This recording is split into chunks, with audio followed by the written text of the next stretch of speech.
Assemblymember Breaux, you are recognized for your announcement. Thank you, Madam Speaker. Traditional Irish dancing is an integral part of Irish culture that has developed in Ireland over many centuries, dating back to 500 BC. The Wayland Kennelly Academy has been promoting Irish culture through dance in the Sacramento region for over 25 years and in the San Francisco Bay Area for over 50. The school has also won many national and international titles. Some of the dancers who will be performing today will be performing at the World Irish Dance Championship in Scotland. These wonderful dancers are accompanied by their dance teacher, Abby Hawkswood Franzen, and parents in the back of the chambers and in the gallery. Members, please welcome them to the chamber.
Thank you. Assemblymember Breaux, you're recognized again for your announcement.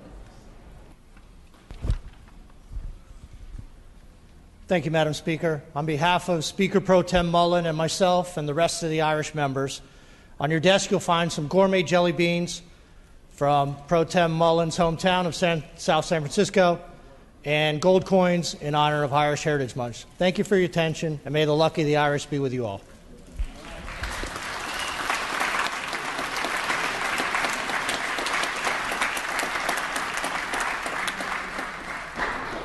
This concludes the Assembly observance of Irish American Heritage Month.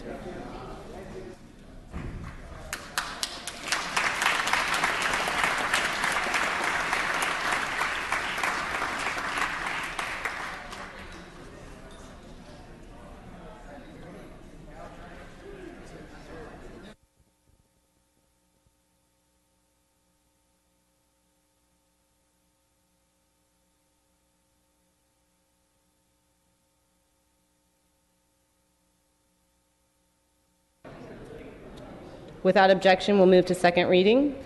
Clerk will read. Assembly Bill 1823 with amendments, 1580 with amendments, and 1684 with amendments. All bills are deemed read and adopted.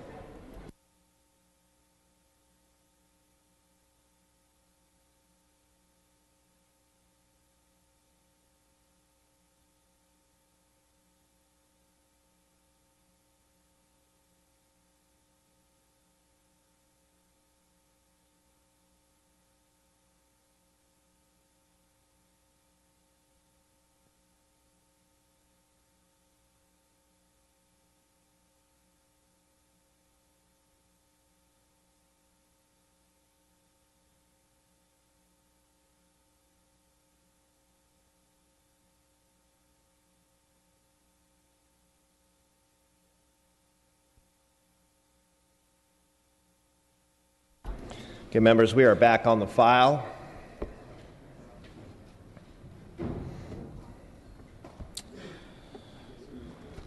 On the third reading file, members, moving briefly back to guest introduction, Mr. Alejo, your guests have arrived in the Assembly today. Thank you, Mr. Speaker and members. Every year, it's been a great honor to welcome a group of outstanding community leaders that participate in Leadership Morgan Hill for my district. Leadership Morgan Hill is a 9-month program designed to provide participants with in-depth knowledge of the local political, economic, and governmental structures of our community. Many current top-level community leaders whose current skills and decisions are shaping the city participate in the program to share their experiences with other community members.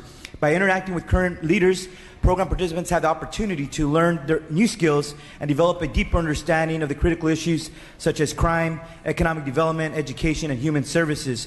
I just want to share that it's been a real pleasure having these leaders come to the Capitol every year, and I've always been proud to consider Morgan Hill the most welcoming city of the 30th Assembly District. Colleagues, if you could please join me in welcoming my good friends of Leadership Morgan Hill, everybody.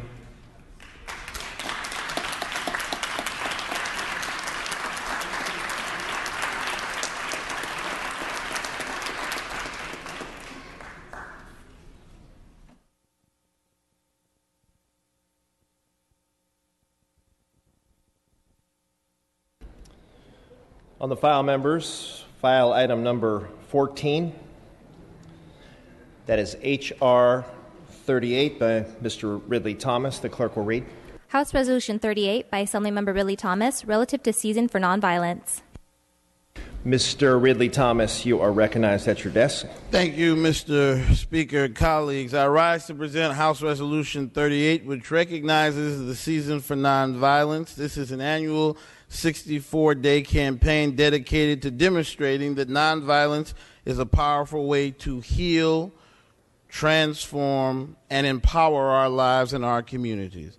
This educational and media-driven campaign is founded upon the teachings of iconic spiritual leaders, Mahatma Gandhi and Martin Luther King Jr., as well as local heroes who exercise nonviolence in their communities day after day. On a daily basis, we are exposed as our constituents to acts of violence around the nation in the forms of hate crimes, brutality, domestic abuse, and other forms of cruelty that can have a terrible physical, mental, and emotional, as well as a financial toll on society.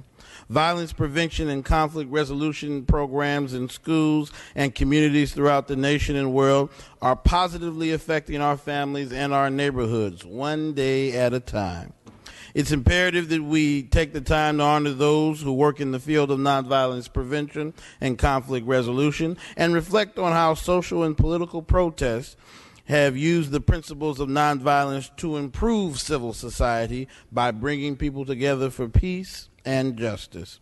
The Season for Nonviolence ensures that we take time to remember our past, and it teaches us that every person can move the world forward in the direction of peace through daily nonviolent choices and actions. This resolution enjoys the support of the Resource Center for Nonviolence, the Center for Domestic Peace, the advocacy group Peace Over Violence, California Church Impact, and the Los Angeles LGBT Center.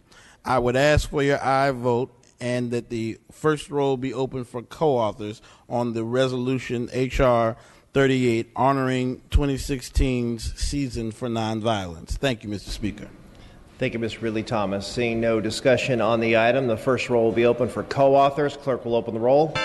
Members, this is for co-authors. Adding on to the House resolution, this is for co-authors, members. There are 57 co-authors added. Without objection, we may take a voice vote on the resolution. All those in favor say aye. Aye. Opposed say nay. The ayes have it. The resolution is adopted. File items 15 through 20, pass and retain. We've already dispensed with file item 21. File item 22 is also passed and retained. We are moving to file item number 23. That's H.R. 41 by Ms. Burke. Clerk will read. House Resolution 41 by Assemblymember Burke and others relative to Tuskegee Airmen Day. Ms. Burke, you may open. Thank you, Mr. Speaker and members. As Vice Chair of the California Legislative Black Caucus, I'm proud to present H.R. 41. The Tuskegee Airmen were the very first group of African-American military aviators in the United States Armed Forces during World War II. Despite lacking access to some of their fundamental rights back home, the courageous airmen trained in Tuskegee, Alabama, before they were deployed to North Africa as part of the 33rd Fighter Group. In their battle, the Tuskegee Airmen effectively cleared a path for the Allied forces to invade Sicily, where the Italian population was forced to surrender. After becoming part of the 332nd Fighter Group and earning the name Red Tails for the distinct planes, the airmen went on to complete over 1,500 missions with one of the highest rates of protection for fellow aviators. The airmen broke more ground under Benjamin O. Davis, Jr., who was the first black man to hold the rank of general in the United States Air Force. The success of the Tuskegee Airmen is not only impressive for their exceptional combat, but for the ongoing harassment and racism that they faced while serving their country. It is important to honor their story and contribution that helped bend the arc of normal justice towards freedom here at home and abroad. I respectfully ask for your aye vote on H.R. 41 and that the first roll be open for co-authors. Thank you, Ms. Burke. Seeing no discussion on this item, the clerk will open the roll. This is for co-authors, members. Co-authors adding on the resolution. This is for co-authors. The clerk will close the roll. There are 62 co-authors added. Without objection, we may take a voice vote on the resolution. All those in favor say aye. Aye. Opposed say nay. The ayes have it. The resolution is adopted. Ms. Burke, you are recognized for your guest introductions relative to this resolution. Thank you, Mr. Speaker. This morning we're honored to have a couple of the Tuskegee Airmen here with us on the floor. It's my pleasure to introduce Technical Sergeant Boyd Taylor, First Lieutenant Colonel Theodore G. Lumpkin, and Joyce Tomlin representing her uncle, Lieutenant Colonel John Whitehead. We also have a delegation of supporters, chapter members, and family in the gallery. Please give them a warm welcome.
File items 24 through 26 pass and retain.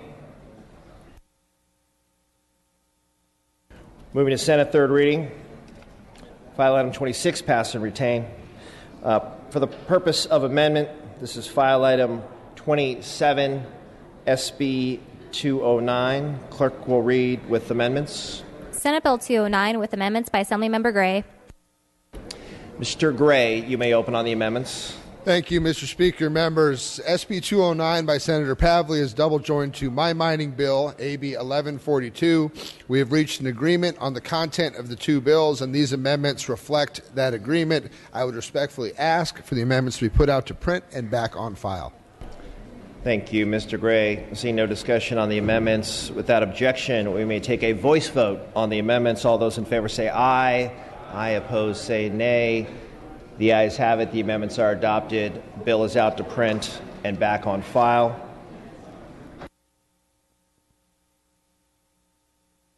Moving to consent calendar. Does any member wish to remove an item from the consent calendar?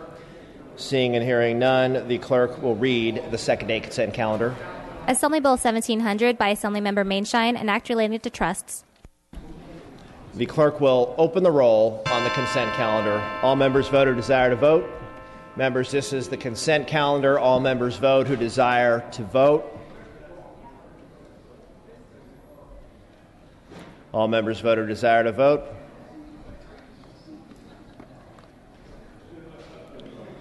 The clerk will close the roll, tally the vote. Ayes 65, noes 0. The consent calendar is adopted.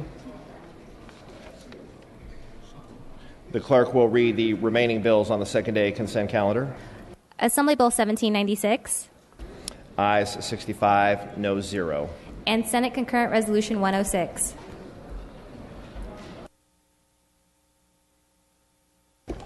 That was a bill. Ayes 65, noes 0.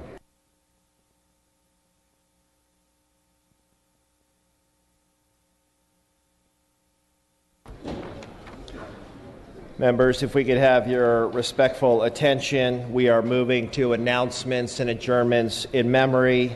Members, please take your seats for adjournments in the memory.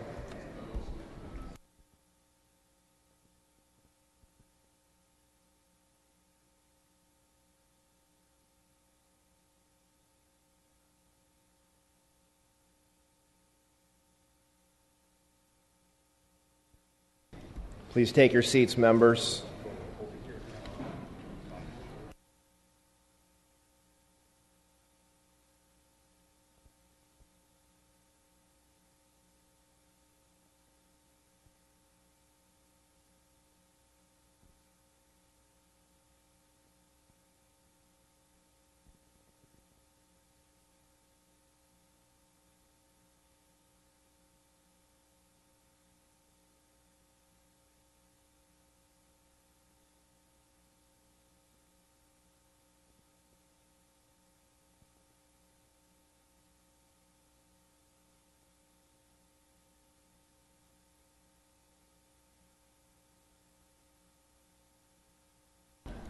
Members, this is adjournments in memory.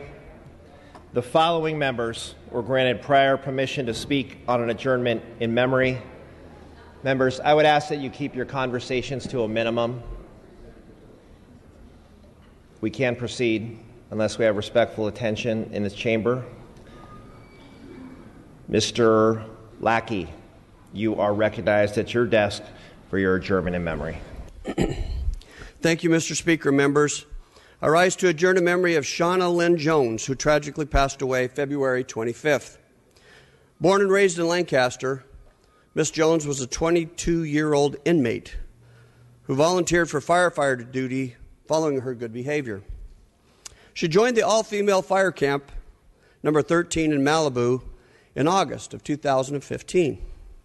Miss Jones was engaged in valuable public service efforts that included the containment of wildfires. Her ultimate death occurred in the line of duty while working as part of a crew that was battling a brush fire on a steep ravine in the Santa Monica Mountains. Miss Jones was a young woman working to rehabilitate her life and who paid the ultimate sacrifice for her public service. Shauna was a woman who loved the outdoors. According to her family, she often explored the Antelope Valley by riding her skateboard. She enjoyed reciting positive quotes and had a strong love for music. She will be greatly missed by her family and friends and those of us in the district. I ask that you will join me in adjourning in the memory of Shauna Lynn Jones. Thank you, Mr. Lackey. Ms. Grove, you are recognized for your adjournment in memory. Thank you, Mr. Speaker and members. I rise to adjourn in memory this morning of Rayburn S. December, better known as Ray, but better known and most known for his role as Father Bakersfield. He was a prominent banker who was active in the Bakersfield business community and very philanthropic. He had a positive outlook on life, and he always looked for the best in others. I mean, we might see our faults, and we definitely saw the faults in others, but he always saw everybody as good. He gave his time to his family, and he dedicated his life to not only his family, but to our community. He would often say, "I've never worked a day in my life. It's always a pleasure," or "just another day in paradise." He was the oldest of 5 children. He attended Whittier College on an Eagle Scout scholarship. And while in college, he played quarterback under the future National Football League coach, George Allen. Ray started a business that he co-founded with his father-in-law, and it was a concrete company. He later became the president and CEO and eventually chairman of American National Bank in Bakersfield, which was sold to Wells Fargo, and he remained on the Wells Fargo board for many years. In the 1980s, he was the director of the Federal Reserve Bank of San Francisco. Ray helped build the Beale Memorial Library in downtown Bakersfield, where at-risk kids could come and learn and study and have a safe place to read and to research things that they needed. Cal State Bakersfield has 2 facilities named after him: the Rayburn S. December Leadership Center and the December Reading Room at the University Library. And when you go into this reading room, it's a reading room. It's not stiff chairs. It's these beautiful overstuffed blue chairs where you can be comfortable and you could read for hours and have coffee. Ray was a board member of the Bakersfield Californian, Bolthouse Farms, Tejon Ranch Company, and many other companies in our community. He served and supported an overwhelming number of nonprofits that serve the at-risk population and mentoring in our community. He's survived by his wife, Joan. They were married for over 60 years, and they spent a wonderful life together. He has a brother, 2 sisters, 3 daughters, a son, and 12 grandchildren. And every year they would do this retreat. It was the Ray December Family Retreat, and they would rent a place like Rankin Ranch.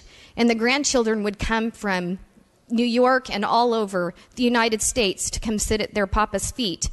This man loved the Lord, and it was emulated in his life because there was so much good fruit that came from everything that he did. And it's not just his family that will deeply miss him. It's an entire community of Bakersfield that will miss Father Bakersfield. So I ask you to adjourn, and thank you for adjourning in the memory of Ray December. Thank you, Ms. Grove.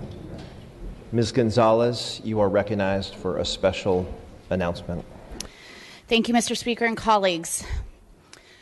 On Monday, March 21st, it'll be the 10th anniversary of the death of a former colleague, an assembly member, majority leader, and chair of the Latino caucus, Marco Antonio Firebaugh.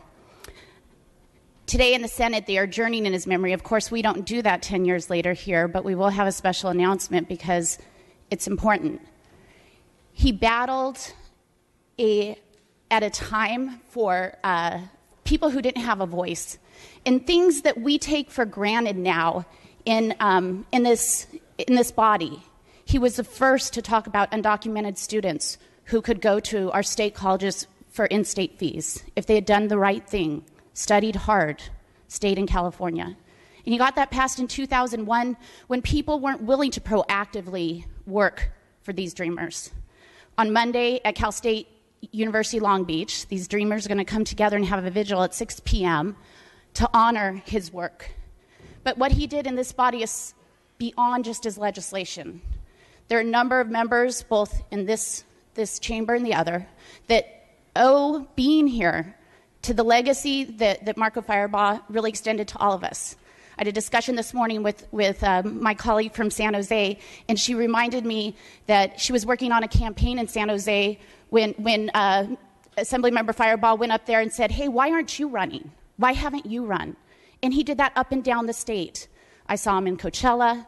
I saw him in San Jose. A lot of us at that time were staffers in this building, and he did the same thing to each of us. I had the honor of attending law school with Marco Firebaugh, who was a good friend, a tremendous leader, a mentor to so many, and he is desperately missed by so many of us. So on this 10th anniversary, because this is an announcement and not an adjourn in memory, I invite everybody to join us in Long Beach on Monday to honor his great work, his legacy, and hopefully we'll continue to honor his legacy in this body. Thank you. Thank you, Ms. Gonzalez. Mr. Speaker, you are recognized. Thank you, Mr. Speaker. I, too, would like to speak on the 10th anniversary of the passing of Marco Antonio Firebaugh. Assemblymember Firebaugh served in this House from 1998 until 2004. During the time in the Assembly, he was a leader on protecting children's health, particularly minority communities, by fighting to give them cleaner air. He was also the chairman of the Latino Legislative Caucus from 2002 to 2004, which was a time when it grew from 22 members to 27 members. I would likely not be here were it not for Marco Antonio Firebaugh. Assemblymember Firebaugh was the first assembly member I ever met. I don't think I really knew what an assembly member was when I met him, but he was the first assembly member I ever met. I've met a few others since then. Assemblymember Firebaugh saw me speak at a community forum on water and water quality, and called me the next day and made it quite clear that he didn't think I quite understood the issue of water.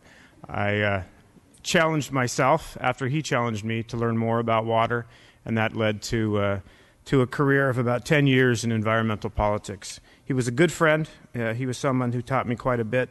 I'm proud to now represent the bulk of what was his district. He was, as our friend from San Diego said, he was a friend and a mentor to us all. Thank you, Mr. Speaker. Members, a couple of announcements before we adjourn. I understand tomorrow is Mr. Cooley's birthday. We wish Mr. Cooley a happy birthday. Members, spring recess begins upon adjournment of session. Extends March 17th through March 28th. The session schedule is as follows. Friday, March 18th, no floor session. Monday, March 21st through the 25th, spring recess. Monday, March 28th, floor session at 1 p.m. All other items remaining will be passed and retained. All motions shall be continued. Seeing and hearing no further business, I'm ready to entertain a motion to adjourn. Mr. Calderon moves and Ms. Waldron seconds that this House stands adjourned until Monday, March 28th at 1 p.m. Quorum call is lifted.